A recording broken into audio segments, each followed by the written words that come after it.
সুপ্রিয় দর্শক, চ্যানেল কর্তৃপক্ষ থেকে আসলাম আপনাদের জীবন গল্প শোনাতে। আপনারা অনেক কোশ্চেন করেন যে জীবন গল্প অনেক ভালো লাগে, অনেক অসহায় মেয়েদের আমরা জীবন গল্প নিয়ে থাকি। আমরাও আবারও আসলাম আপনাদের জীবন গল্প শোনাতে। দেখে এই মেয়ের জীবন গল্পটা একটু আমরা শুনবো। সে বিয়ে শাদীর জন্য আসছে। আসসালামু আলাইকুম। ওয়ালাইকুম সালাম। আসসালামু আলাইকুম। ওয়ালাইকুম আসসালাম।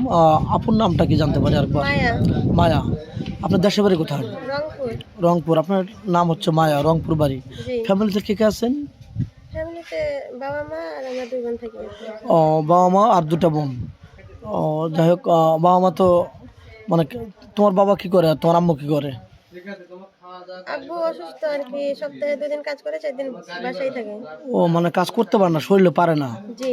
আচ্ছা, আর যাক। আম্মু বাসা বাড়িতে যদি টুকটাক কাজ পায় তাহলে করে। ও, তাহলে তো খুবই কষ্ট। আর তোমার ভাই আছে দুটো না? জি না, ভাই নাই ভাই আমার। না, শুধু বোনই?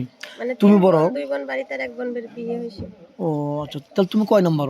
আমি 2 নাম্বার। নাম্বার 2। যাই হোক, তোমার বয়স কত? 24 চলে। 24 রানিং। তোমার কি বিয়ে শাদী আসে না, বা কি আগে বিয়ে শাদী হয়নি? না, বিয়ে শাদী আসছে কিন্তু আসলে যৌতুকের কারণে বিয়ে শাদীটা ভেঙে গেছে। কারণ যখন দেখছে যে আমার বাবা গরিব, কিছু দিতে পারবে না, তখন আর বিয়ে হয় নাই, ও, ভেঙে গেছে। তাহলে তো খুবই কষ্ট। তোমাদের দিকে কি যৌতুকের হার বেশি না, টাকা পয়সা জি, বেশি লাগে? যৌতুক লাগে। ও, টাকা যৌতুক ছাড়া কেউ বিয়ে করতে চায় না?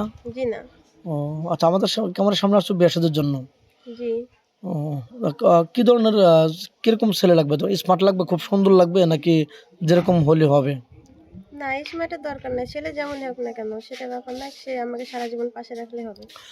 তুমি চাচ্ছ যে সে তোমাকে আগলে রাখবে, কষ্ট দেবে না, ম্যান যেমন হোক, চেহারা দেয়া হবে না, বা চেহারা দিয়ে পানি খাবে না, কিন্তু জি। তার মনটা ভালো হতে হবে, সে যেন আমাকে 2 বেলা 2 মুঠো ভাত খাওয়াতে পারে, এরকম মেন নাকি? জি। আচ্ছা, কোনো এই বাংলাদেশে কোনো ভাই 64 জেলার থেকে আমাদের ভিডিও দেখে, প্রবাসী ভাই দেখে, বরিশাল বা পটুয়াখালী বা নোয়াখালী থেকে কোনো ভাই বিয়ে করতে চান, তোমার কোনো বাধা বন্য বা আপত্তি আছে? জি না, কোনো আপত্তি নাই। যদি বিদেশ থেকে বাংলাদেশে আসতে পারে, আমি কেন পারবো না? বুঝতে পারছি, মানে বাংলাদেশের 64 জেলায় তুমি যেতে রাজি আছো? জি। যে কোনো জেলায়? জি। আচ্ছা, তোমার কি যৌথ ফ্যামিলি ভালো লাগে না সিঙ্গেল ফ্যামিলি ভালো লাগে? আমার দুটাই ভালো লাগে।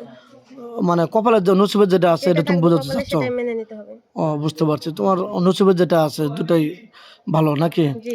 যাই হোক, কোনো পোষ ভাই তোমাকে বিয়ে করে বাংলাদেশে রেখে গেলেন, শ্বশুর শাশুড়ি তোমার হাতে দায়িত্ব দিয়ে গেলেন, তাদের সাথে তুমি বাজে রিয়েট বা খারাপ রিয়েট করবে কিনা? জি না, কারণ আমার বাবা মা মানে তার বাবা মা, আমি তাদেরকে বাবা মায়ের মতোই দেখবো। ও, খারাপ চোখে দেখবে না তো? জি না। ও, যাই হোক, তোমার ভালো ফ্যামিলিতে বিয়ে হলে তুমি স্বামীকে নিয়ে কোথায় ঘুরতে যাবে? আসলে আমার স্বামী যেখানে নিয়ে যাবে আমি সেখানে যেতে খুশি। স্বামীর খুশি তোমার খুশি, মানে স্বামীর সুখ তোমার সুখ নাকি? জি। স্বামীকে তো কষ্ট দিবে না? জি না। আচ্ছা, যাই হোক, বিয়ের পরে স্বামীকে কি বলে ডাকবে এরকম ডিসাইড করছো? সেটা তো ফোনের সামনে বলবো না, ও, আমি এটা তাকেই বলতে সিক্রেট? চাই। সিক্রেট শুধু স্বামী জানবে নাকি? জি। খুব খুশি হইলাম। যাই হোক, নামাজ কালাম পড়ো তো? মুসলমান তুমি? জি, আমি মুসলমান। নামাজ কালাম পড়ো? জি, পড়ি। স্বামীকে তো অবশ্যই নামাজ কালাম পড়াবে নাকি? জি। যাই হোক, নামাজ কালাম পড়তে হবে, মানুষ মাত্র মরণশীল, যেহেতু আমরা মুসলমান। তোমার ফোন নাম্বারটা দিয়ে দাও, স্কিপ আর বাড়াতে চাচ্ছি না। আসলে আমার তো কোনো ফোন নাই, নাম্বার দেবো কিভাবে? ও, তোমার আদৌ ফোন কারণ কেনোনি না? জানেন তো আমার বাবা গরিব, একবেলা খাই দুবেলা না খাই থাকা লাগে, ফোন কিভাবে চালাবো? মেয়েটা কোনো ফোন নেই। 2-4 মিনিটের মধ্যে কারো জীবন গল্প শেষ করা যায় না। আজকের বারে এবং তো শেষ করে দেবো।